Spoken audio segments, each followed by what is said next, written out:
I'm live. Today is the 6th of July, and I learned today that was her birthday. Frida Kahlo. Anyhow, I just found that out this morning, and it is the 6th of July 2023. She was born on the 6th of July 1907, which is only a couple of years before Carola, the writer of Carola, Life as Carola, was born. Joan Grant was also born around that time. She died in 1989. Frida died in 1954. I'm glad Joan got that old. Not old enough for my liking anyway. Life as Carola is a far memory book by Joan Grant. She wrote a lot of books about her own far memory, starting with The Winged Pharaoh. This was her second book. It is about Carola, who was the illegitimate daughter of Lord Griffin. She was banished by the mother-in-law, or no mother-in-law, his mother, Orlanzo's mother, from the castle. Her and her mother were on the streets. Her mother was killed in the Battle of Padua. This plays, well, she was born in 1510 on the 4th of May, which happens to be the same birthday as my daughter, so it has always spoken to me, this book. We are now at chapter 13, The Lotus.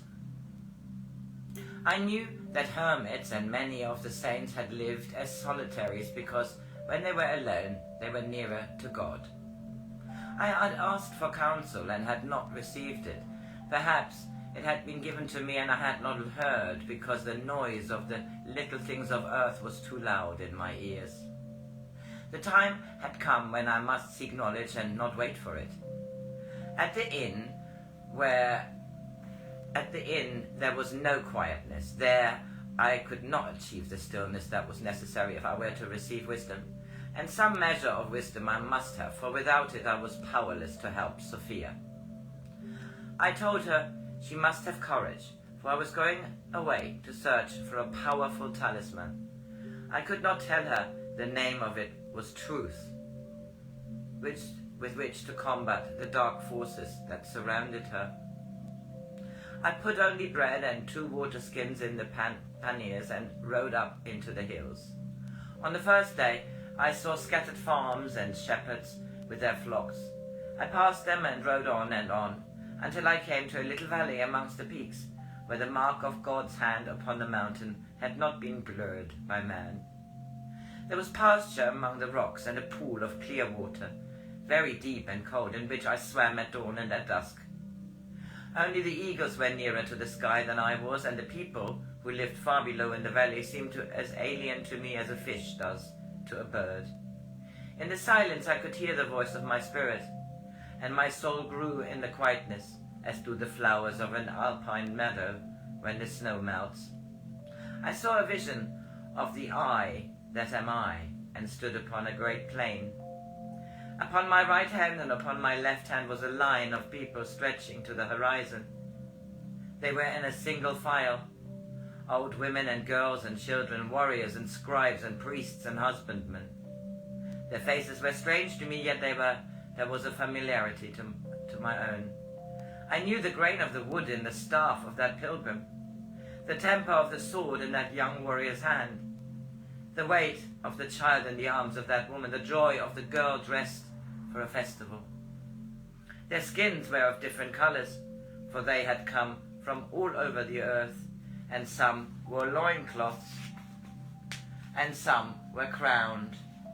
One by one, they reached me, and I saw that their eyes were mirrors in which I was reflected.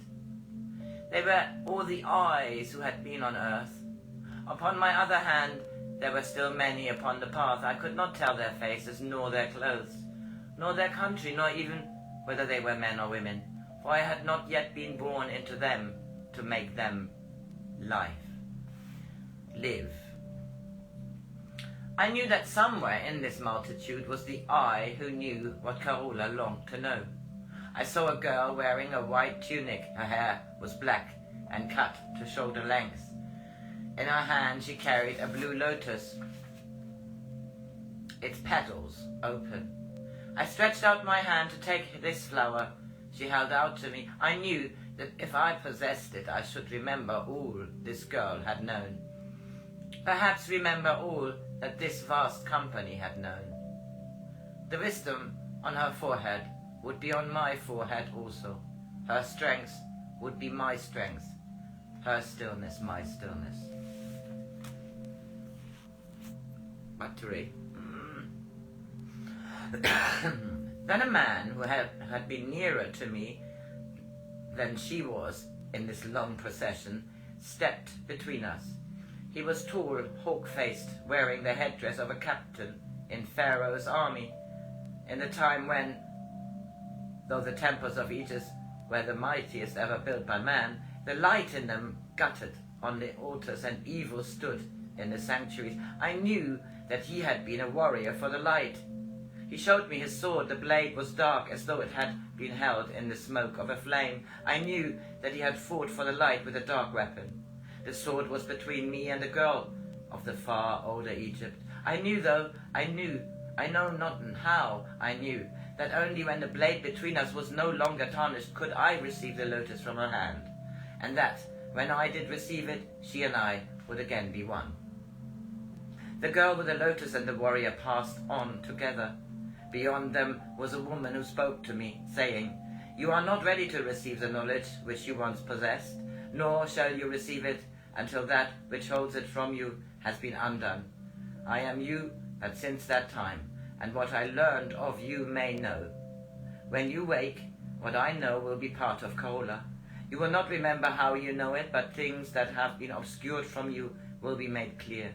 You may not be able to explain how you know you gained this experience, but you will no longer stand at the fork of two paths, wondering which one to take. You will see that the right hand leads to the hills, and the left to the swamp, where the dead are rotting." I awoke, and the memory of my vision was strong upon me. It was as though I had been blind, and now I could see, as though I had been deaf and could hear, as though I had been crippled and could raise the wind. I was ready to leave the high place and bring news to the plain. What I must tell Sophia was clear, as if I were reading it from a scroll. It is not your house you must barricade against demons, but it is the bars of your will which must close the gateway of your body against them, because at some time in the past you have allowed your body to be used by the spirit of another. Now it can be possessed without your knowledge.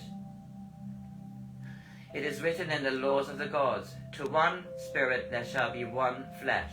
He that puts on the flesh of another shall suffer our condemnation, and with him he that alloweth this betrayal of the tenement of the host shall suffer also." I knew that if Sophia's body, but not Sophia herself, that had overturned the cauldron and broken the wooden stool, and that these things had been sent to bring fear to her, so that she would be unable to armor herself against evil. I knew that the voice which had spoken to me through Sophia's mouth had come from a follower of the shadow, who mimicked my mother, so that I might be deluded into joining his followers. I knew also that the terror which had come upon me when I tried to place the guiding rein of my body in another's hand had not come from an evil source, but had been sent to me as a warning. I knew that the time had been when priests could cast out devils, not by ritual but by power, and they triumphed in their conflict through the keen tempering of their will. I knew not whether I had the strength to do this thing, but somewhere in the concourse of my past there lay a seed of power, which by my own action I must bring to fruit. Somehow I would teach Sophia to train her will, so that she would no longer be a servant of evil ones, but a sword against